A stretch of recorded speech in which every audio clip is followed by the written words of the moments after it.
नमस्कार दोस्तों, स्वागत है आप सभी का हमारे स्टूडियो चैनल हिमायर क्लासेस में।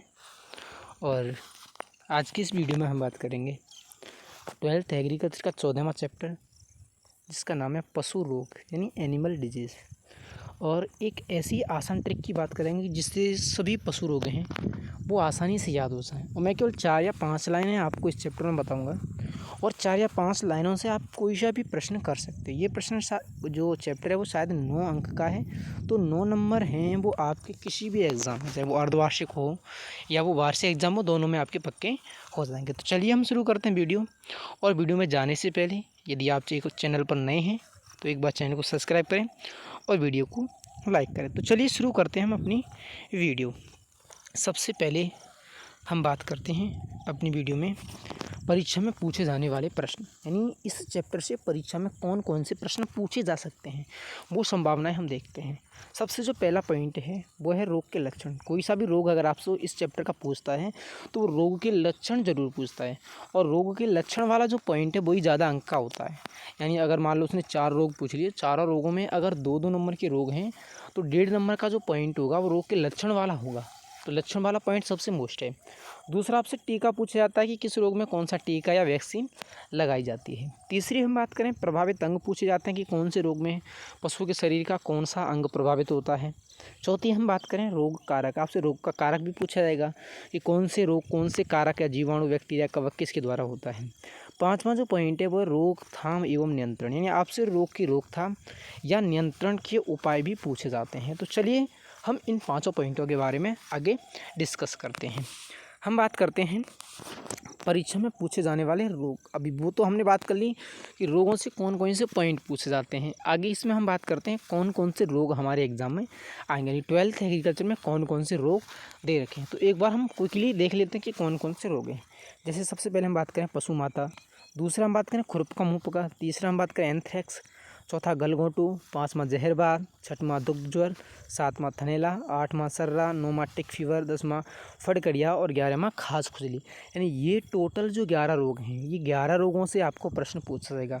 और 11 समय भी अगर सबसे महत्वपूर्ण अगर हम रोग की बात करें तो वह खुरपका मुंहपका, गलघोंटू, जहरबाद और दुग्ध ज्वर, इनसे ही आपको प्रश्न वो पूछ लेगा। तो चलिए हम आगे चलते हैं अब सीधे अपनी बात, और हम बात करते हैं उसी पॉइंट पर जो एग्जाम में पूछा जाता है। अब वो पॉइंट है अपना रोग के लक्षण, यानी रोग के लक्षण कैसे लिखें। आपसे किसी भी रोग के लक्षण पूछे जाते हैं तो आपको वहाँ 4 लक्षण लिखने होते हैं। तो मैंने जो लक्षण लिखे यहाँ वो आप किसी भी रोग में लिख सकते हो। मान लो आपसे खुरपका मुंहपका पूछ लिया, आपसे दुग्ध ज्वर पूछ लिया, आपसे थनैला पूछ लिया, कोई सा भी रोग आपको पूछ ले, उन सारे ही रोगों में आपको यही लक्षण लिखने। ये ऐसे लक्षण हैं जो सारे रोगों में पाए जाते हैं।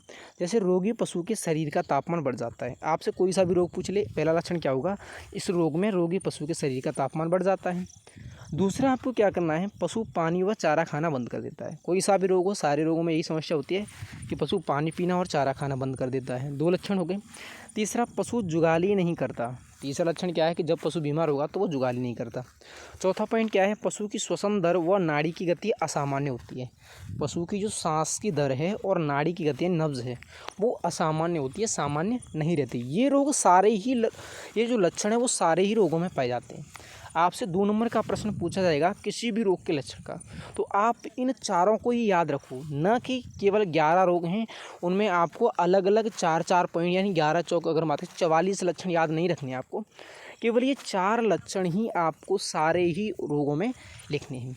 अगर आप थोड़ा सा और याद कर सको तो आप इन रोगों के साथ में एक एक लाइन और जोड़ सकते हो। जैसे मान लो उसने खुरपका मुंहपका रोग के लक्षण पूछे, खुरपका मुंहपका, तो आपको 3 उनमें से लिख दो या 4 उनमें से लिख दो, एक लाइन ये लिख दो कि इस रोग में मुंह व खुरों के बीच में छाले पड़ जाते हैं। एक मेन लक्षण होता है हर रोग का। हर रोग का जो एक मेन लक्षण है वो मैंने यहाँ दे दिया है। अगर आप पर आ रहा है तो लिख दो, वरना आप उन्हीं चारों को लिख सकते हो। जैसे हम बात करें पशु प्लेग या रेंडर पेस्ट, इसमें क्या होता है, पशु सख्त गोबर करता है, कठोर होता है, गोबर के साथ खून भी आता है। आगे हम एंथ्रेक्स की बात करें, एंथ्रेक्स या जहरी बुखार, तो इसमें मुंह व गुदा से झागदार काला खून निकलता है। इस तरह से मैंने यहाँ जो सारे ही रोग हैं उनके लिए जो एक एक लाइन है महत्वपूर्ण वो यहाँ दे दी है। अगर आप एक एक लाइन ये याद कर सकते हो तो ये लिख दो, वरना कोई ज़रूरत नहीं है, आपका काम उनसे ही हो जाएगा। आपको 2 नंबर मिलेंगे वो उन चारों पॉइंटों से ही मिल जाएंगे। ये अच्छी बात है कि आप याद करके लिखो, तो ये बहुत बड़ी बात है। आगे हम बात करें रोग के टीके कैसे लिखें। दूसरा प्रश्न पूछा जाता है टीका। इसमें आपको 1 नंबर का भी प्रश्न पूछ लेगा, किसी रोग का नाम देखें कि इस रोग में कौन सा टीका लगाया जाता है। तो सबसे पहले हम बात करें जैसे खुरपका मुंहपका रोग, तो टीकों का नामकरण है वो रोगों के नाम से ही लिया गया है।